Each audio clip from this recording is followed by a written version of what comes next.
What is going on, traders? In this video, I'm going to explain to you why I'm going to start buying stocks very soon and why I already started nibbling with the use of cash secured puts, as well as buying up shares of very select companies. We're going to be talking about a ton of stuff here. You definitely want to stick around to the end. Remember, Jerome Powell and Bullard also speak this week. We are definitely seeing signs of capitulation in the market. Not all the signs, but there are definitely signs that capitulation is here. And for those newbies, capitulation means when most investors start giving up. That is when you know you are closer to a bottom. I'm not saying we're at the bottom, but we will get into that.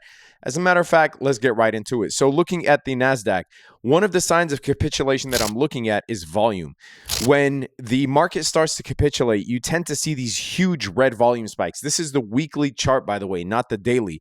So this is very significant amount of volume because each of these candles represents 1 week.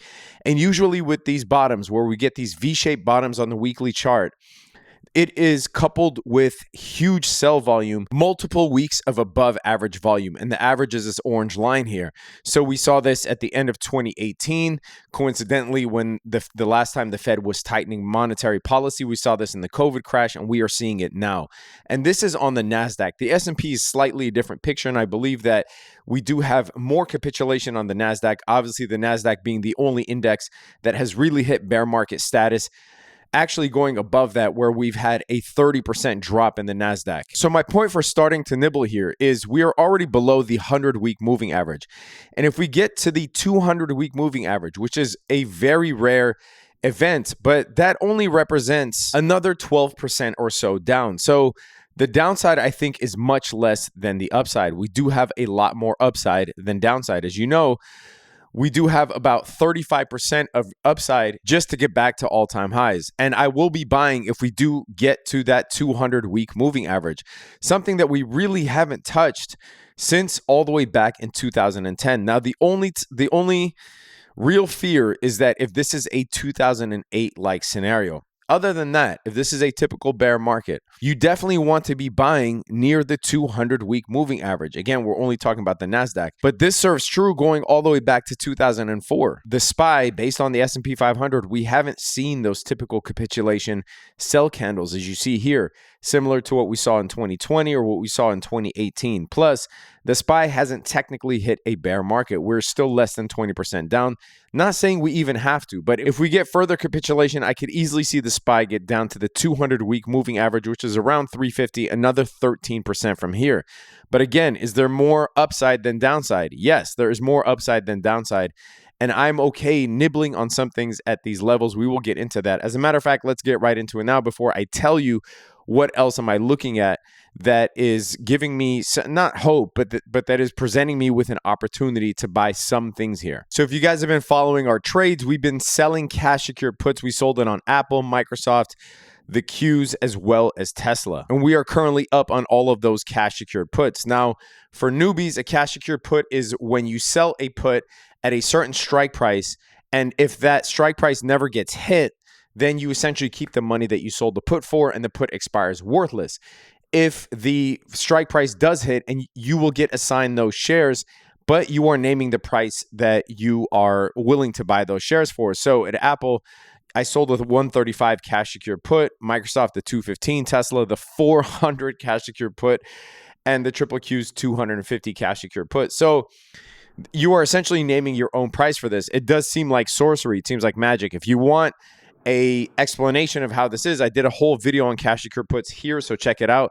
And if you want access to all of our trades, our short-term trades, earnings trades, long-term trades, our portfolios, our watch list, etc., link is in the description below. I sent out a watch list set yesterday in terms of what stocks I'm actually looking at to start dollar cost averaging on. SPY-V, T triple Q's, Apple, the Q's, Microsoft, Amazon, Berkshire Hathaway, Disney, and XLF. All right, another reason that I am looking to start nibbling here. Again, I don't think this is a situation where you go all in, but nibbling is certainly advantageous here, is the S&P 500 PE ratio. So if you look historically, the S&P 500 PE ratio has traded at around 21.92. Now, for those of you that are confused, yes, the S&P 500 can have a PE ratio, meaning a price earnings ratio. I know that you guys normally associate this with individual stocks. However, if you take all of the stocks in the S&P 500, the current market price of all of the S&P 500 stocks, and you divide it by the earnings per share of those stocks, you will get a PE ratio of the index itself. And since 1981, the PE ratio average has been around 21.92 on the S&P 500. And where do you think we are at now? We are near the average, meaning that if you buy stocks here, you are not buying stocks at an expensive level. This is normally the average PE ratio for the S&P 500. And if we continue on this trajectory, meaning if the S&P 500 doesn't rise in price significantly, we will be below average by Q1 2023. The forward PE ratio is 19.59, 19.11. Then you start dipping into the 18s, meaning that stocks are likely at par here or even cheap here, depending on how the S&P 500 price moves. We are not buying stocks at expensive levels here. To contrast this with the most expensive time in recent history, which was after the COVID crash of 2020, when we were getting insane valuations on QuantumScape, DraftKings, SoFi, etc., the PE ratio for the S&P 500 was at insane levels. This is .com-like levels, almost 40 by the time it was December 2020. So we are back down to normal levels here at around 21. Another reason that I'm looking to nibble here as well as sell cash secured puts is because inflation data is peaking. Please don't mistake this for me saying that the inflation numbers are acceptable, but inflation is peaking, meaning that the CPI numbers are finally starting to peak and it looks like they're coming down incrementally. We're still high. These prices are still out of control. They are not desirable for the average American consumer, but the inflation story looks like it is actually seeing light at the end of the tunnel, even if that tunnel ends up being very long in terms of a 2-3 year horizon. As long as inflation isn't going up significantly and we are seeing a stopgap, then that is a good sign that, hey, you can actually start to look at investing in solid companies here. Again, selectively, slowly, doesn't mean you have to blow your whole load in one shot.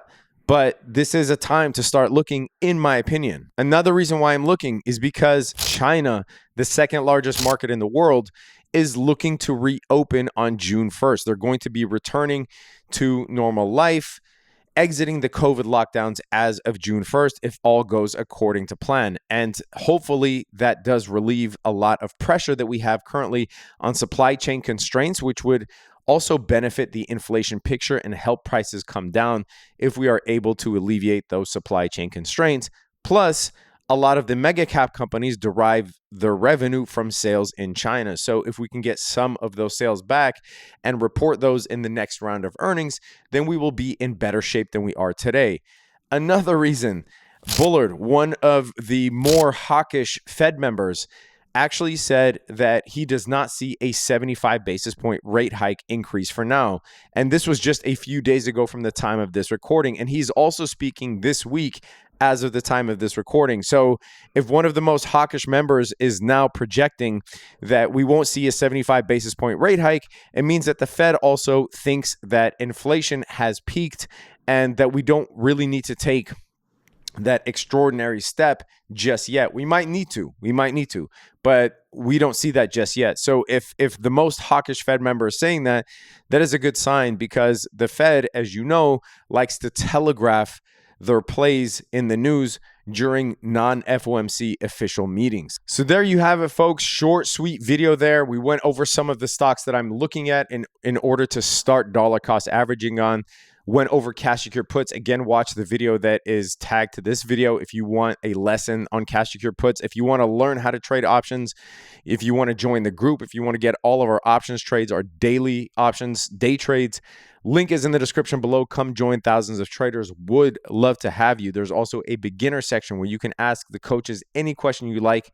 There isn't a question that is too stupid, and we like to answer every single question. I went over some of the reasons why I think we could start nibbling at these levels. The S&P 500 PE ratio, the forward PE ratio, the fact that China is lifting lockdowns, the fact that the more hawkish Fed members do not see a 75 basis point rate hike, the fact that inflation could be peaking, and the fact that we have seen capitulation type volume on the NASDAQ especially. Anyway, traders, would love to hear from you guys. Leave it in the description below. Let me know what you think of the current state of the market, what you think is going to happen, whether you started buying stocks, and what did you buy in the dip. I'd love to hear from you guys. Leave it in the comment section below. Subscribe to the channel, hit that notification bell. Stay safe out there, traders. Peace.